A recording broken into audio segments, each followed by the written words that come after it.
Alrighty, y'all, welcome back. And in this video, we are going to be taking a deeper dive into transactions. So just to recap, a transaction is basically an instruction from an account requesting some kind of update to the state of the Ethereum network. Now, the most simple example would be a transaction requesting a transfer of Ether from one account to another.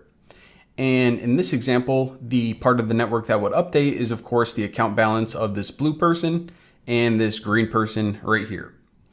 Now, on that note, transactions can also be instructions to the network to execute smart contracts. Now, an important point to make is that all transactions are always initiated by an EOA. In other words, by a human or an account with a private key. Contracts, however, once triggered, let me draw a little arrow here. So once they are initially kicked off by an EOA, they can indeed, let me find my little red dot here, they can call other contracts as part of their execution. So again, in the Ethereum network, contracts can indeed call other contracts. They just can't initiate the process. The process has to be initiated by an account with a private key. Now, another point to make is that all transactions on the Ethereum network, they are going to require a fee in order to be executed. And this is because it does require the nodes in the network to do some amount of work. And this work can be something like validating the transfer of Ether, checking people's account balance, or of course, executing a smart contract. So the nodes, since they do have to do some amount of work, it does require a fee to execute a transaction.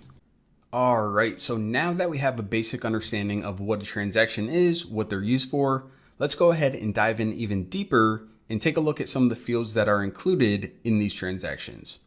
So the first thing that we're familiar with is the recipient of the transaction. Now, the recipient of a transaction can either be another EOA, which you can just think of as an individual, a human, or, as we said, a smart contract. Now, whenever the recipient is another EOA, then what that means is that the transaction itself is simply a transfer of value from one account to another account. Now, when the recipient is a contract account, that transaction is going to trigger the code in this contract to run or execute. Now, the value field in a transaction, you can probably guess this is just the amount of Ether that you want to send to the recipient. And the recipient in this case can be both the EOA or a smart contract. Now moving on from that, we have this NONCE pronounced nonce. So what is the nonce? A nonce is a unique number that is required for every single transaction. Now for EOAs, this number is the number of transactions sent from the account. Now for contract accounts, it's the number of contracts created by the account. Now, if you're wondering, what's the point of having this random value in there? It seems kind of silly or nonsensical, hence the name nonce, but it's actually a pretty good reason, and that is a different value is needed for every transaction to essentially prevent the network from processing the same transactions over and over again, really as an attempt to get more fees. Now, the signature field right here, this is the digital signature that was generated from the private key that we talked about, I believe it was in the last video.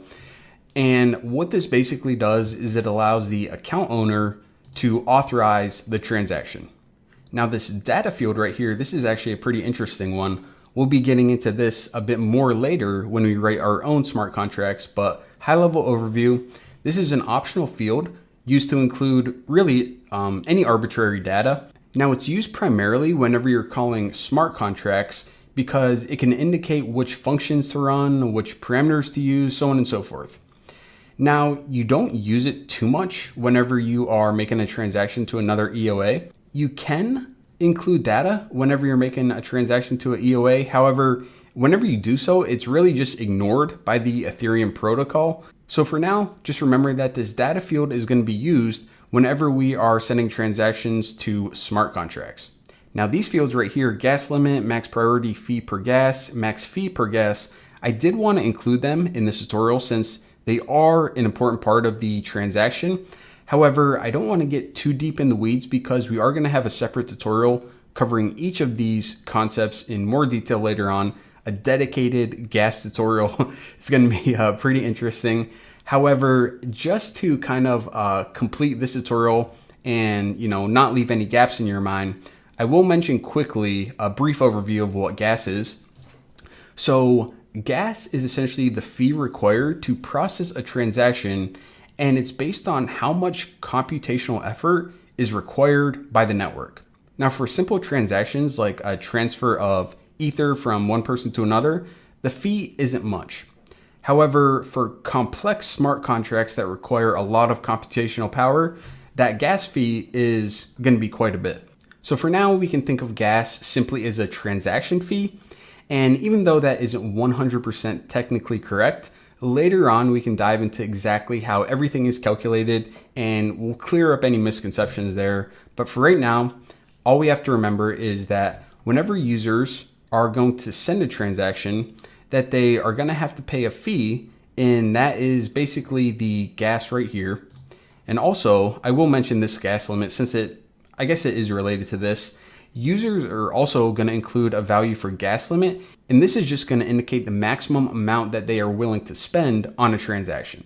Now, before I let you guys go, I do want to mention one other thing, and that is in addition to creating a transaction and having the recipient be either an EOA or an existing smart contract, there is one other type of transaction. There are actually a couple different types, but one other type that I want to mention right now is a transaction for deploying brand new contracts to the network. Now, as a developer, whenever you want to deploy a new smart contract, what you would do is you would actually create a transaction and have the recipient, it's called a zero address. It's basically addressed with all zeros.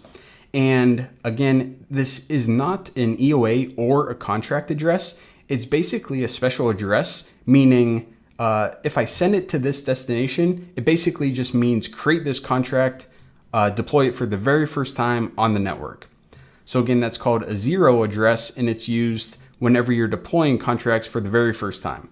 Now, there is a few other things that we should cover related to transactions, but covering them now wouldn't make a lot of sense. We'll get into those a little bit later on, especially when we start getting our hands dirty coding some Solidity contracts. But for now, thank you guys for watching. Don't forget to subscribe, and I will see you later.